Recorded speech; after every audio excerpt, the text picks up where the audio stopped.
Itutuloy ngayong umaga ang prayer vigil para sa kaligtasan ni Interior Secretary Jesse Robredo at ang dalawa niyang kasamang piloto. Sa misa sa Lasal Green Hills kahapon, dumalo mga katrabaho sa gobyerno ni Robredo at maging mga ordinaryong tao. Narito ang aking report.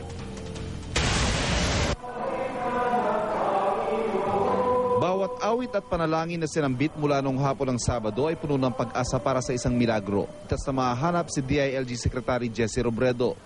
Sa misa alas 5 ng hapon dumalo ang mga kasamahan ni Robredo sa gabinete. Pero hindi lamang mga taga-gobyerno at politiko ang dumalo.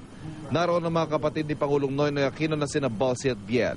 May ilang ordinaryong tao ring personal na nakasalamuhan ng kalihimang dumalo, tulad ng nagpakilalang people's lawyer na si Alberto Sia. I have personally talked to him, and he's very humble, and he's a godly leader, no? A truly servant leader. Ang Kaya Natin movement kung saan naging aktibo si Robredo, nakiisa sa misa ng simbahang Lingkod ng Bayan at Ateneo School of Government sa San Jose Seminary sa Ateneo de Manila.